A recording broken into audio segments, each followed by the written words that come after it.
Hi, I'm Harry Rock, and welcome to another edition of the Westfield Council on Aging Presents. This is a special collaborative effort with Mike Squindo, Executive Director of the Westfield Senior Center, Tina Gorman, COA Special Projects Coordinator, and Pete Coles, producer of WCPC Westfield Cable Channel 15. Our topic today is Breathe Easy, Pulmonary Conditions and Treatments, and my guest is Dr. Andrey Pavlov, a board-certified pulmonologist with the Holyoke Medical Center. We're going to be discussing pulmonary disease, including asthma, COPD, lung cancer screening, and any other topics that may come up around this unfortunate disease that people end up with at times. So welcome to the show, Dr. Pavlov. Really happy to have you with us. Good morning, and it's a pleasure to be here. So I guess my first question to you is, what is a pulmonologist? Pulmonologist essentially is a medical specialist, a physician that treats diseases of the lung. Okay. And according to, I was doing a little research on your website to prepare myself for this interview, and I was reading that the American Lung Association, according to them, more than 35 million Americans suffer from respiratory and pulmonary disease, which affect people of all ages. That's a pretty significant number. I have a feeling it's probably even, the estimate is on the lower side because certain conditions, it seems to me, are way more prevalent. Yeah.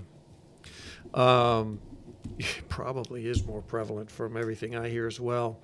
So when we talk about pulmonary disease, what illnesses are included in that definition? So we normally talk about any diseases of the lung. And those diseases can be roughly broken into large categories. It can be infectious processes, like let's say pneumonia or bronchitis. It could be inflammatory processes, more along the lines of asthma or somewhat related COPD. They can be malignant processes, which is usually a type of a lung cancer or cancer of lung lining. Okay. And when we talk about, a lot of people, and I certainly think about lung cancer, that's a common term. I don't know if that's an overriding term that everything else fits into, or is that a separate thing within its own right? Well, to an extent, lung cancer just means any cancer that originates in the lung. And there are certain, subtypes of a lung cancer. Usually we divide it roughly into, small cell cancer and non-small cell cancer. But there are also other entities in that kind of a broader category. And is there a difference between lung cancer and lung disease, or is that really the same thing? Well, lung disease is a overlaying term. Lung cancer is basically a type of lung disease, a malignant lung disease. Yeah. Okay. All right. I'm just trying to, I'm fortunately not a person I've had a number of other issues, but I haven't had anything in this realm. So when I heard about the topic, I said, boy, I'm going to have to do some research because I really don't know. And I got thinking about it. I wasn't sure. I always hear about lung disease. I hear about lung cancer. I wasn't sure if that was one and the same or two different entities. So normally people try to separate cancer out, saying like there are lung diseases and there's lung cancer. If you look in more general sense, lung cancer is a type of lung disease. Okay. Overall. Okay. And if we zero in on lung cancer, how easy or how difficult is that to diagnose? Well, the answer, as usual in medicine, it depends, right? I've heard that from many other doctors. I bet. It's difficult to diagnose early disease because early disease is usually kind of sneaky and tries to hide. But that's actually when you want to diagnose it because treating early stages of lung cancer is the most helpful and most hopeful. Yeah, that would probably make sense. And so I know that you're very involved with a lung cancer screening program. Can you describe what that's all about? So lung cancer screening is basically more formalized way of trying to screen people who are at risk of lung cancer, and with the goal of diagnosing lung cancer early at the stages where it's treatable and curable. Mm-hmm. So we can get into a little bit more details, but basically people have to satisfy certain criteria to fit into in the program, and then stay with program for a certain amount of time. Okay. And you mentioned that the early onset symptoms of lung cancer are difficult to diagnose or to even recognize. What would people start looking for, or what are some of the telltale signs that they might want to be thinking about? Unfortunately, none. Oh, really? Yes, so that's why it's sneaky, because the earlier stages of lung cancer, they don't really cause symptoms. So you really have to go digging for it to try to see if it's there. Oh, That's wow. the whole point of lung cancer screening, is to get people who are at risk but have no symptoms, and make sure that we can catch this unfortunate condition earlier than later. Well, that certainly makes it hard for everybody when there's nothing to really look for. And then how fast does lung cancer spread or grow? Again, the answer is it depends, right? But on average, we would say that lung cancer would double roughly every 6 months or so. Oh, wow. Yeah. So that's fairly quick.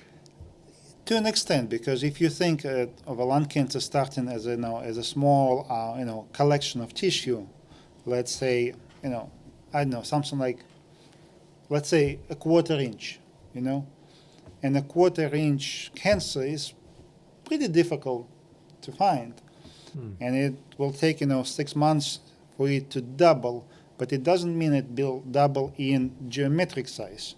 It means it will double in volume. Okay. So, in let's say 6 months, it can go from like a quarter inch to, let's say, I don't know, 1/3 of an inch, Okay. because the doubling is in volume, right? All right. So then the next time it's going to double, it's going to be maybe just over, like half an inch or so. Mm-hmm. And then every next stage, it's going to be bigger and bigger, and the growth will be faster. Mm. Oh, right. But yes, it can be tricky. Can it be picked up when people have their annual physicals, or probably not? So screening for lung cancer actually calls for a particular type of imaging study called the CAT scan. So normally it's not a part of a yearly physical. That's why there is a dedicated lung cancer screening program that specifically takes people with certain risks. And we're basically talking about, if people smoked for about 20 pack years, and they're over 50, and either they haven't quit smoking yet, or they quit smoking within the last 15 years or so, those would be, people at a kind of higher risk of lung cancer. Right. Those will be good candidates for the lung cancer screening program. Right. When I was on your website, I was, looking at screening programs for lung cancer. And I guess some of the questions I had was, when should people be thinking about screenings, or should they, if they feel that they've been smokers or anything of that nature, or in work environments where the air was probably somewhat contaminated, when should they be thinking about getting screenings? So those are the criteria that I just mentioned. People should be over 50 years of age. Okay, Yeah. over 50. They should have smoked about 20 pack years or more. So it doesn't mean 20 years only. It means like even if you smoke for 10 years but you smoked 2 packs a day, that still gives you a total of 20 pack years. Oh, I see. Okay. So that's how it's calculated. And then they will be good candidates for the programs. A lot of times it's patients' primary care physicians who actually do the yearly physicals or see them for other issues, will refer them to us when they recognize that, people are at the high risk, so we get, lots of referral actually from the primary care physicians for this program. Right. Interesting. I came across a term called ultrasound-guided biopsy. What is that? It's a fancy type of biopsy that it's a relatively new, not that new. It's probably been around, for 15, 20 years. But basically, I guess we have to get into details of how do we screen for lung cancer and what do we see and how do we go from there. So usually we screen for lung cancer with a CAT scan, computed tomography of the chest. And what we look are the nodules, because nodules is basically collection of tissue that's a higher density than we would expect. Okay. And a lot of times those are, lymph nodes or something similar. But it can be in early stages of the cancer because, the cancer starts as a collection of tissue that, starts to grow. So the CAT scan tends to identify those nodules, and then there is a whole protocol what to do when we find them. But if the nodules get bigger, or if there is involvement of a lymph node or lymph nodes in the middle of the chest, kind of along the main windpipe, we can go and do a particular type of a biopsy. Normally, if the questionable nodule is kind of in the middle of the lung or kind of closer to its covering, to the outside of the lung, we really cannot get to that nodule with a needle from the airway. We have to do a biopsy with a needle that goes through the chest. And, oh, wow. And that's, it's a procedure that can have certain risks. And sometimes if we can get to that nodule from the airway itself, it is less risky. So to localize that nodule, we use a very small ultrasound on the end of a tool that's called a bronchoscope, basically a camera that goes into the patient's lungs, that allows us to identify that nodule and use ultrasound guidance to employ a smaller needle to get that biopsy. Okay. So just it's one of the tools for biopsying certain types of nodules in the lungs. Yeah. Wow. Interesting. Thank goodness for modern medicine. That's all I can say. Certain tricks are pretty neat. Yeah. Let's talk about treatments of lung cancer. So a person gets diagnosed. Are you able to determine right away how aggressive it is, or how soon they need to get into treatment, and how aggressive you get with treatment?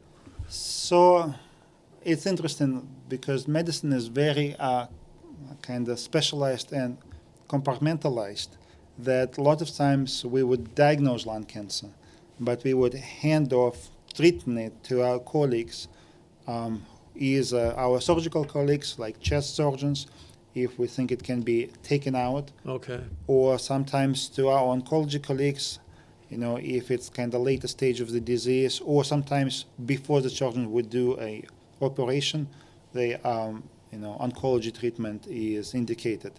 So it all really depends on the stage of the cancer and on the type of a cancer. And again, the answer is, unfortunately, it depends. It depends, Yes. Right. Wow. How prevalent, because this show is targeting our senior populations, are seniors more prone to lung cancer, or is it not age specific? Unfortunately, pretty much every cancer is age specific. So in general, if you look at any cancer, the longer you live, the higher chance is that you're going to get any type of cancer. Similarly, with the lung cancer, lots of it is related to dangerous exposures. With one that being the most dangerous being tobacco smoking, but certain other exposures can predispose people to have cancer. But again, it tends to be a function of time. So, the longer the exposure, the longer you've been around, the longer you've been around and exposed, right? Right. So the higher the chance. So it tends to be the disease in people after the 60s in general. Okay. I mean, we still see some cancers, like in people who are younger than 60s. Like we see some cancers in 50-year-olds, and rarely, but we do see some in the 40-year-olds. But in terms of the overwhelming majority, it tends to be people, past their 60s. Right. And am I right in saying that even if you've never smoked or been in a environment that had contaminated air, can you still get lung cancer? Unfortunately, yes. Okay. So it's not just specific to people who've smoked or... Well, it's much more prevalent, and it's much more kind of common, and I cannot even say aggressive, but definitely much more common in people who smoked. But, before really smoking has settled in as a risk factor, lung cancer used to be a cancer of kind of late middle-aged women. Oh, really? Yep, who didn't smoke. Really? Yep. Huh. That's amazing. It's kind of has this little bit more of a weird predilection Right. for women. So there's no rules to it. Except that certain exposures definitely make it much more common, much more dangerous. Overall, no. Yeah. Wow. Are certain lung diseases more prevalent in the older populations, the seniors? Yes, definitely. If we're talking about lung diseases in general, we're talking about big three. Now, we talked a little bit about lung cancer, and then there are two big buckets that kind of overlap is asthma and COPD. Okay. So if we talk about asthma, just quickly and generally, we would say this is a disease that doesn't really have an age predilection. Lots of people get asthma when they're children, and it might get better, or it may not get better, or it may come back later in life. But COPD is definitely a disease that has, predilection for older people, because similar to lung cancer, it's a disease of exposures. Okay. And a disease of time. So lots of people with COPD are older people, and on average, we start seeing definitely more people in their 50s with COPD. Though, people can get COPD earlier. There is definitely a genetic component to it. So some people can get it much earlier, but on average, COPD is a disease of older adults. I see a lot of commercials on television for COPD, and it really, again, I half listen to them because it's not anything that affects me, so it's just like, okay, let's get through the commercial and get on to the show. So I need to start listening a little bit more, and I don't even know if they're talking about medicines or treatments or what I have to start watching that more. But I know that COPD, I hear that term an awful lot. Learn that it's chronic obstructive pulmonary disease is what it stands for. So let's dive into that a little bit more. What are its symptoms? And again, you said that it's due to exposure over time, yep. Over periods of time. And that would be exposure to smoking or to polluted air or contaminated air. All of the above? All of the above, okay. So basically, what is COPD? As you correctly deciphered, it's chronic obstructive pulmonary disease. Right. So there is a component of airway obstruction that doesn't change over time. That actually what tends to distinguish COPD from asthma, because asthma also has an obstructive component to itself, but it tends to fluctuate. It can get better, it can get worse. Oh, really? Okay. Yes, in COPD, after you get it, it's not really getting better. Oh, wow.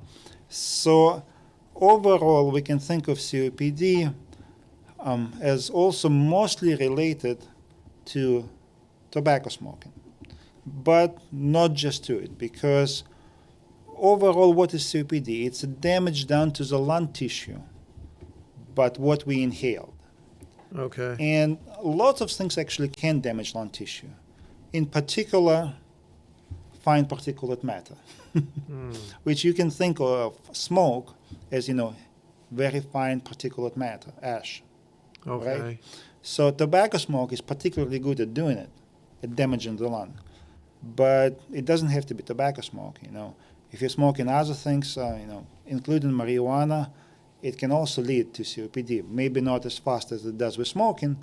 There are some other mechanisms involved, whatnot, but it's still damaging to the lung. We can see sometimes COPD in people who've been cooking over open fire over the decades and decades. Even just the general soot from the open fires can lead to it.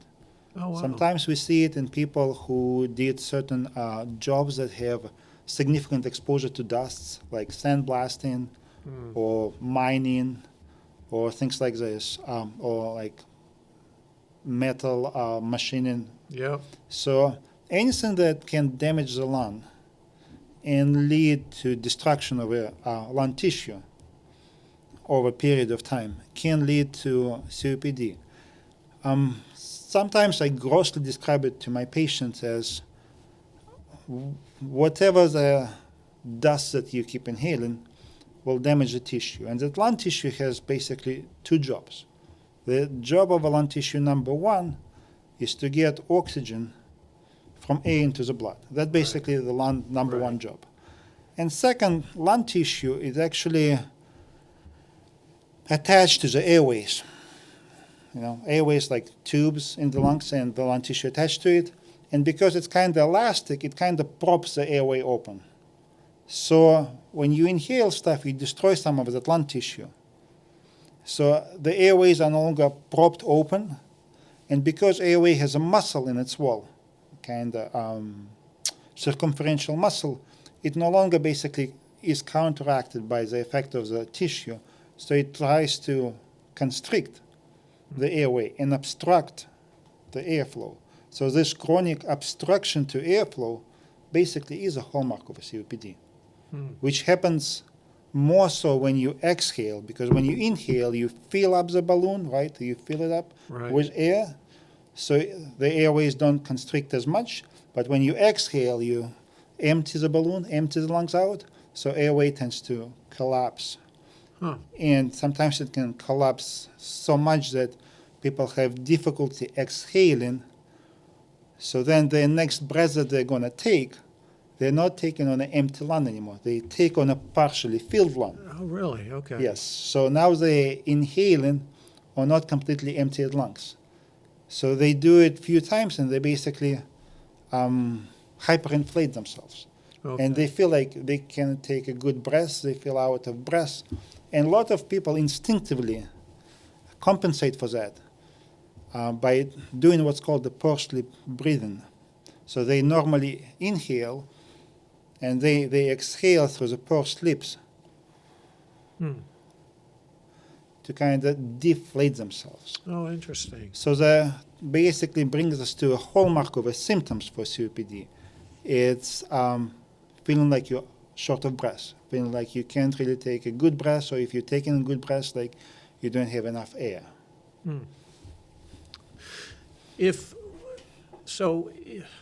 Once the lung tissue has been damaged, if they stop smoking, if they remove themselves from contaminated air that they've been breathing, does the condition basically hold still, or once it starts, does it just progressively get worse? So I guess my question is, can they help themselves once they've been diagnosed to kind of curtail any further damage or growth of COPD? Definitely. They, by removing themselves from exposure, they prevent additional damage. Okay. But unfortunately, the damage that's already there Done is done. is mostly done. Lungs don't really regenerate that much. It doesn't really have that ability. So, removing yourself from the toxic effect or from a damaging effect is definitely helpful, because you can grossly think of, after you, in your 20s, whatever, mid-20s, late 20s, the organ function of any organ starts to kind of slowly go down, Maybe in some people it starts in their 30s, maybe in somebody in their early 40s, but in general, all organ function slowly goes down. So, things are not getting better. Yeah. Plus, then you add the damaging effect to it, and then the organ function goes down much faster. So when you quit, insulting your organs, additionally, the decline will still continue, but it will continue at the normal level for the age. Okay. So you can slow it down. You definitely can, kind But of get back to where you were supposed to be, in general, genetically. Do people who have COPD, I see a lot of people walking around with oxygen tanks and Nasal cannulas, yeah. Yeah, nasal cannulas going in. Are those people that have COPD, or does that really not have any help to them? So lots of people who have advanced COPD need additional oxygen, but not every person on the oxygen has COPD. Okay. Because there are other reasons why people would need supplemental oxygen besides COPD. But basically, as we said before, the toxic inhalations, it damages lung tissue. And when that lung tissue is gone, it's gone. So it's no longer there and cannot get in oxygen into the blood.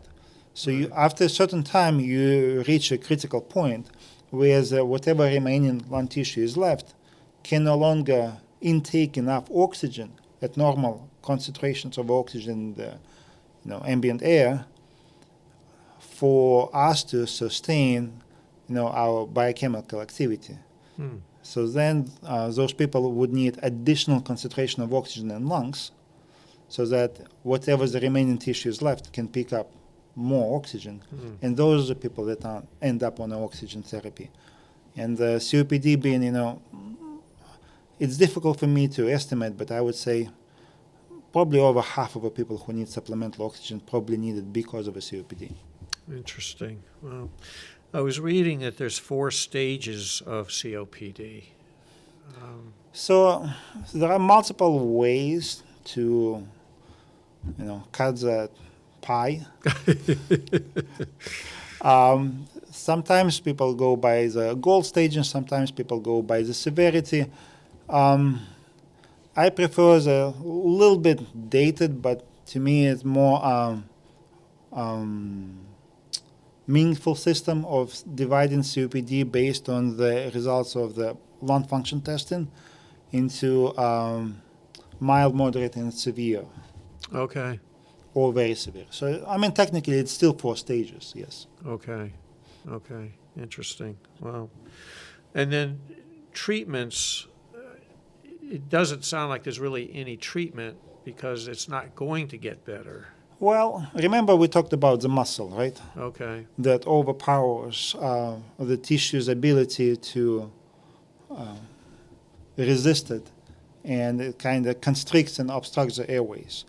So the mainstay of it, treatment, is using inhalation therapy, inhalers, Okay. to work on that muscle, to relax it, and open up the airways. So that's what we call the inhaled bronchodilator treatments. And there are generally 2 types of them. There are bronchodilators that act fast, but for a short amount of time. That's what we call our emergency or rescue inhalers. And there are ones that we call the maintenance inhalers, which do basically the same thing but slower, but over longer periods of time. So usually a combination of maintenance inhalers and utilization of a as-needed rescue inhaler are what constitute the mainstay of a therapy for COPD. Are these inhalers similar or the same things that people use for asthma? Or are they Yes and no. So asthma tends to be much more of an inflammatory condition. I mean, COPD does have an inflammatory component to itself. So the mainstay of asthma therapy is the utilization of inhaled steroids to reduce the amount of inflammation in the lungs. However, because there is definitely an overlap in the both conditions, and there is also some inflammatory component to COPD. A lot of times inhaled steroids or a combination of inhaled steroids with inhaled bronchodilators are utilized actually in both. But in general, for COPD is more of a bronchodilator treatment. For asthma, it's more of a steroid anti-inflammatory treatment, but there is significant overlap. Let's talk specifically about asthma now, because it sounded like asthma is asthma more common than COPD? Because you were saying that asthma, you can get that at a very young age. Yes, you can. So it's not age You can be born with it. 50 Yep. or over. Yep, This is a young, of any age. that is true. So, and we're in a hotbed of asthma. Actually, Really? The river valley is always a hotbed for asthma-like symptoms. There is a reason for it. So asthma, it's basically more of an inflammatory condition or immune-mediated condition where our own immune system overreacts to certain outside triggers that we inhale and launches an inflammatory process in the lungs that leads a lot of times to production of mucus and inflammation in the airways, and that inflammation actually has a very similar effect on that airway wall muscle. Okay. Basically, it makes it constrict. And asthma can, and usually flares up and kind of goes down, flares up and goes down. So that obstruction and mucus production, they're usually not persistent, though in some Okay. people it is. But it's more kind of like up and down. So this obstruction comes and goes. So that's kind of, in more pure classic asthma, that's how you distinguish it from more of a COPD-like symptoms. And yes, asthma has significant genetic component. It tends to run in the families. So Okay. it tends to be associated with other immune-mediated conditions, like, let's say, eczema and certain allergies. And it also, a lot of times, has significant environmental component. And it can be triggered by allergens. And a lot of people, it can be triggered by seasonal allergens. And a lot of times, it also can be triggered by changes in the air condition, meaning, hot to cold, humid to dry. But river valleys are notorious for having higher asthma patients because there is a usually higher proportion of people who have allergies in this kind of humid conditions of river valleys. So, Connecticut River Valley, Farmington River Valley, definitely a hotbed for asthma. That is interesting. So those of us who love living here in the valley, we could possibly be more prone to Yes, we can. suffering asthma. And we definitely see it because I trained in Long Island. And in Long Island, most of my patient population was COPD people. and some asthma people. And here I have to say it's roughly, probably half and half. Oh, wow. So you do see. Yeah, you definitely see regional variations. Wow. That's very interesting. And so how do you, asthma, does it get progressively worse? Does it kind of hold its own? And so again, it depends. It depends. I like that. Yeah. Overall, there are multiple patterns of how asthma behaves. The more common one in people, especially in families who are affected by asthma, is that children are born and either have asthma symptoms since basically the time they are born or since they're very young. Oh, wow. And it kind of goes through the childhood and tends to abate kind of mid to late teenagehood. But then it tends to come back the mid to late 20s or 30s. So that's one of a very common pattern of asthma. In some people, they don't have any symptoms until they're like in their 20s or 30s or 40s. And unfortunately, the fact that you made it to 50s or 60s doesn't mean you cannot develop asthma. Mm-hmm. But it's definitely less likely. Usually people who will develop asthma tend to develop it a little bit earlier in life. And it's unfortunately very rarely it goes away. On the other hand, asthma symptoms are rarely significantly progressive. It could be, especially if people have more of an allergic component and they start developing worsening allergies, so they have worsening triggers of their asthma. But overall, it's kind of waxing and waning type of disease. Is asthma easy to diagnose? Yes and no. Because if somebody has an asthma flare-up, it is pretty obvious. And the breathing test shows it, and there's certain symptomatology, meaning people tend to wheeze, people tend to have sometimes known response to known triggers. Then yes, in those stages, it's easy to diagnose. However, when people have a waning of their symptoms, if they're in quiescent phase, then they can have zero symptoms. And the breathing test can be normal, and then it becomes a question of catching them somewhere around the flare-up time, or trying to provoke the symptoms to formally diagnose it. I've been. We go to the Big E every year, and so we go to the big horse show in the Coliseum, and I have been with friends who, little did I know, had asthma. Were fine before they went in, and then when they went in, because of, I guess, the dust in the air, horses. Yes, something triggers them. It triggers them, and then they are just wheezing and coughing, and then we've got to go.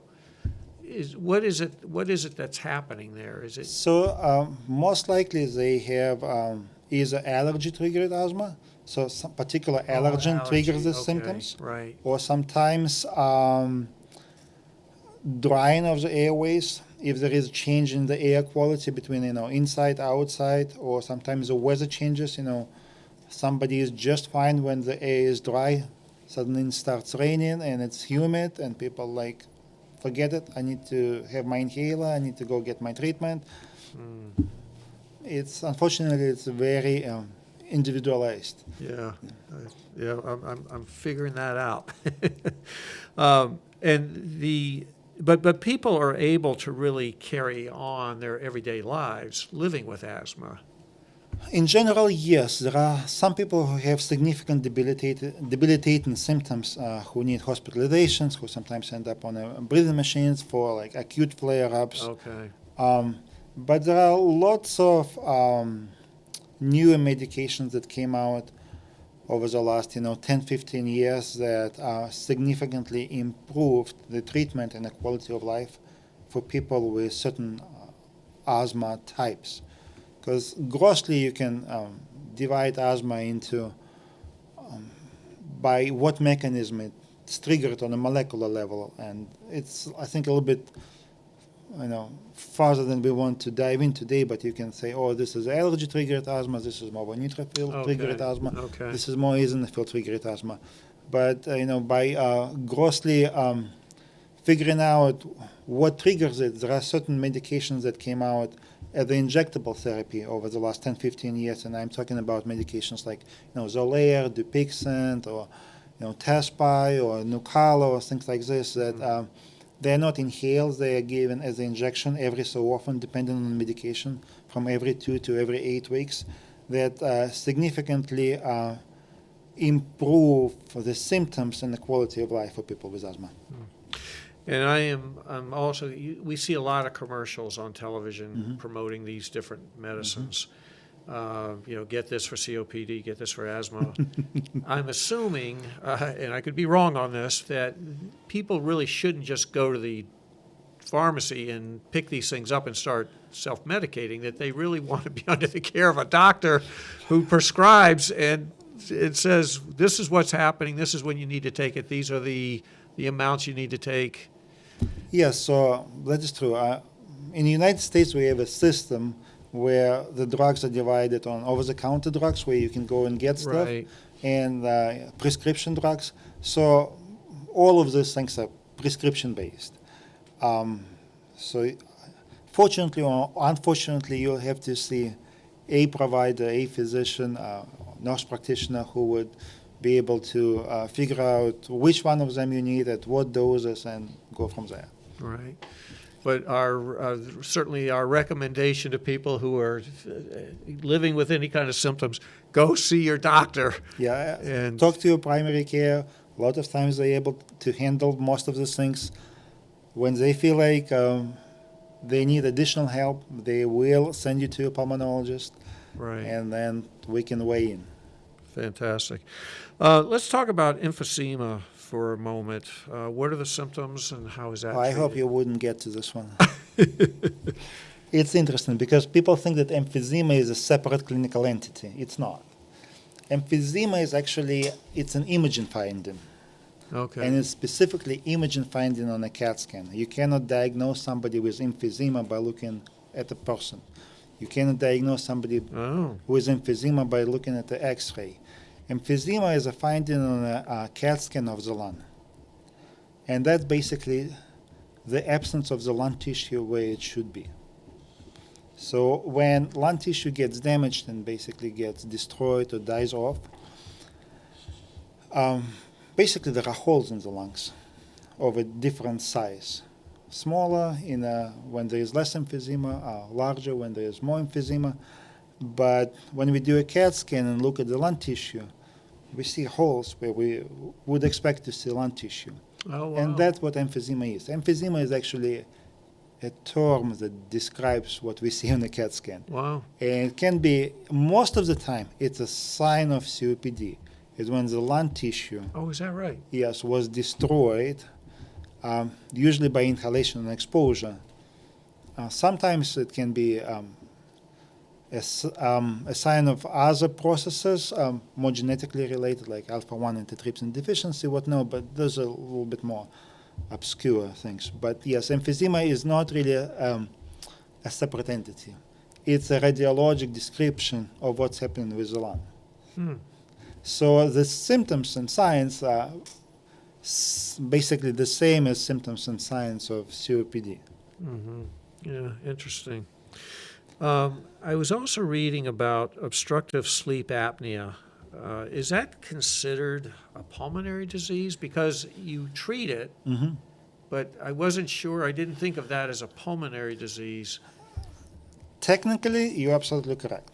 Because obstructive sleep apnea tends to be an upper airway disease. And by upper airway disease, we mean what happens above the vocal cords. Okay. More like, larynx, pharynx. But it has direct effect on the lung. So a lot of times pulmonologists end up diagnosing and treating the disease.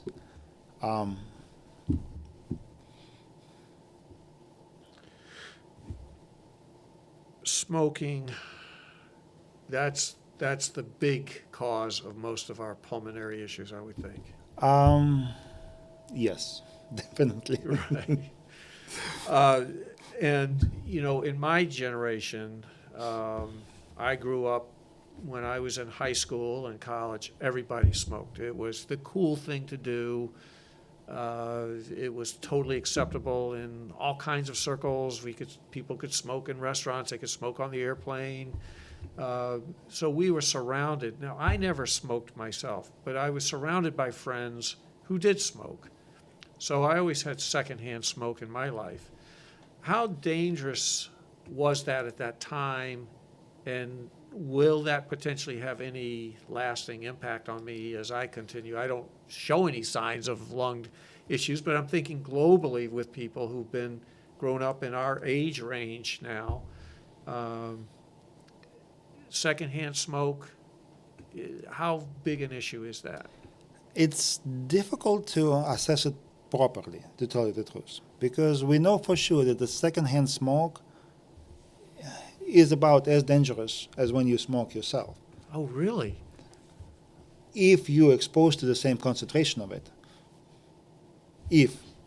But fortunately for the secondhand smokers, it's the first-hand smokers who get the major hit. Yeah, that's true. 'Cause But it's you going know, right in, right? yeah, if you, let's say, work in the bar that's where smoking is allowed and everyone is smoking, and there's basically just, a smoke fog, right? So I would say you're probably at about the same risk. Oh, that's interesting. On the other hand, if if your parents smoke, let's say, in the house, I mean, you will definitely be at a high risk, but we don't have a good quantification of, how much higher. Is it ever too late to stop smoking? No. Because remember, when you smoke, you're actively damaging your lung. So roughly you can think about it, organ function declines slowly over the age, right? If you smoke, organ function declines probably 3 to 5 times faster for the lung than it would with normal aging. So basically, the lung function just takes a nosedive. So anytime you quit smoking, you get back on that same normal decline. So you stop shooting yourself in the foot repeatedly.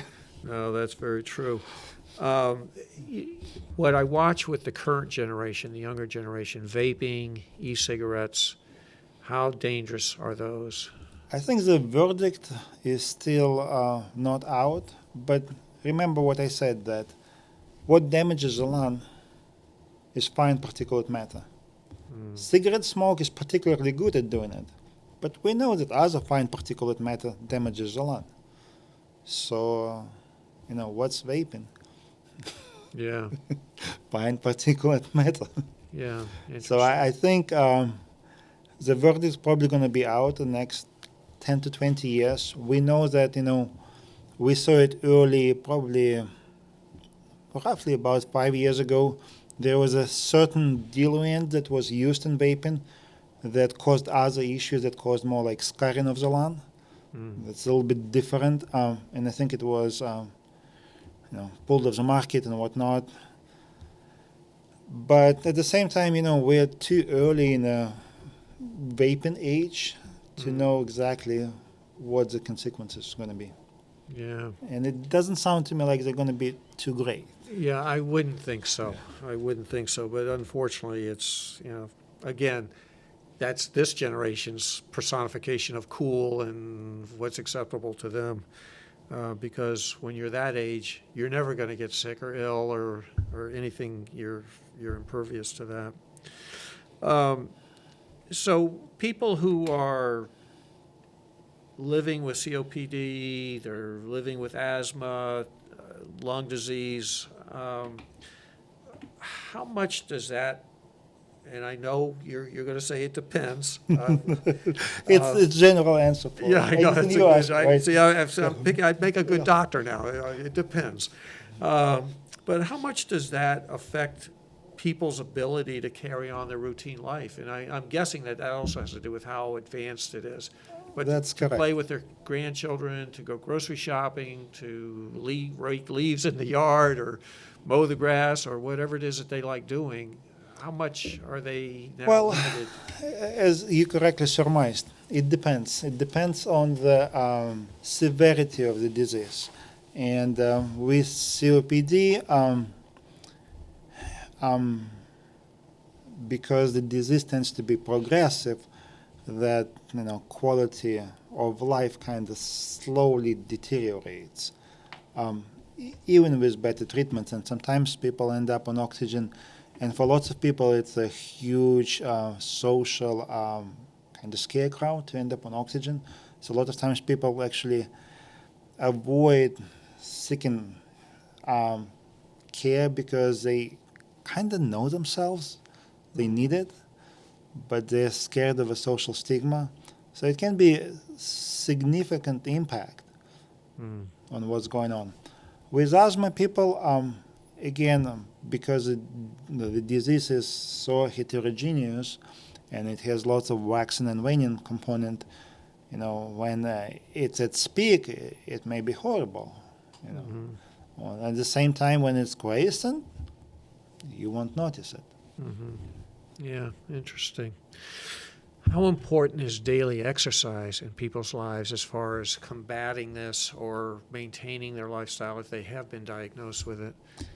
Actually, one of the most well-documented therapies for people with advanced COPD, not with like even mild or moderate, but kind of severe to very severe disease, is a pulmonary rehab program, which is nothing but a combination of education and respiratory therapist supervised exercise program that aims to improve functional status of people with advanced stages of the disease by allowing their body basically to work better with what they have.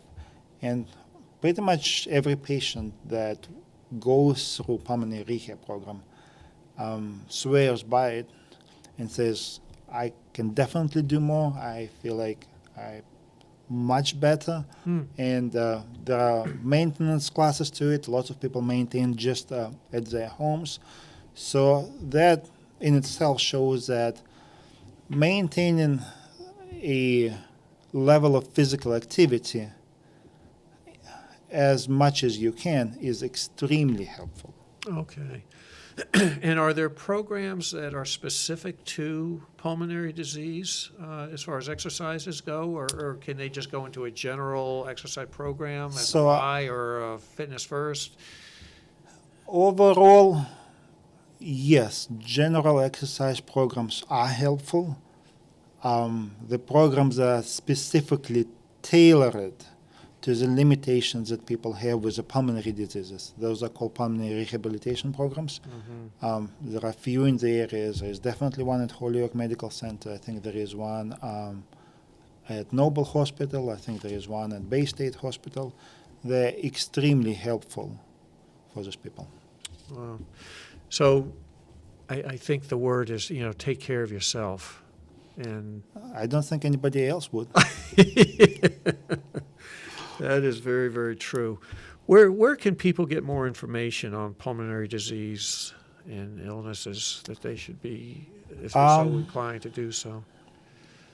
So I'm a big opponent of Googling one's symptoms Oh, okay. and Googling one's disease processes because it appears that there is a sales value to a shock factor. So usually the first 15 to 20 links is going to be the most horrible things that are going to happen to you. So I would suggest definitely starting a conversation with your primary care provider. And then if your primary care needs some help, or you would like some help, you can always talk to a pulmonologist and go from there. In general, are you seeing an increase in the number of patients that you're caring for now, or is it fairly steady? I hate to say it, but we as a nation, we don't seem like we're getting healthier. Okay.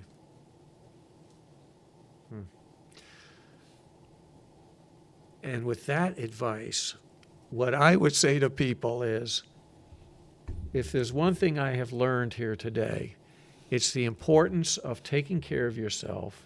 If you're smoking, stop. If there's a way you can get off e-cigarettes or vaping, don't do it. But you've got to help your body help itself be as healthy as it can be, and to fight off diseases, to recover from diseases, or at least hold them at bay even if you have been diagnosed. And exercise, eating right, keeping yourself out of places where the air quality is very poor. These are all tips that people really need to be thinking about. Am I correct on that? Definitely, and I know it sounds more like a general mantra, but there is a reason it's a general mantra, because it tends to work. Yeah. And if you do need help, and seek attention of medical providers, Yeah. don't shy away, because sometimes shying away may hurt. We've covered a lot of ground here today. Is there anything else that we haven't talked about that you want to bring out, or do you think we've covered enough for this first round? I think for the general overview of what's going on with pulmonary diseases, I think this is a reasonable start. Yeah. Well, Dr. Andrey Pavlov, who's a pulmonologist with the Holyoke Medical Center, I want to say thank you so much for coming in. This was a fascinating conversation. I learned a lot. Again, like I said early on, it's not something that I've been afflicted with as far as I know. I've led a fairly healthy lifestyle, and so it wasn't anything that I've really paid attention to, but I've learned an awful lot. And obviously, there's a good percentage of our population that is unfortunately afflicted with this. And so again, if you feel that something's going on, get to your primary care physician, or go see a specialist like Dr. Pavlov and his team, because they are certainly in a position to help you. And again, if there's one term that I have had embedded in me today, it depends. Well, With that being said, special thanks to Pete Coles, WCPC Westville Cable Channel 15, our manager and producer, for his help and support to make this show possible. And on behalf of Pete Coles, Mike Squindo, and Tina Gorman, I'm Harry Rock, and this has been another edition of the Westville Council on Aging Presents on WCPC Westville Cable Channel 15. Thank you so much for tuning in. Thanks to Dr. Pavlov for being with us. Have a great day, everybody. We'll see you on the next show. Thanks. thank you.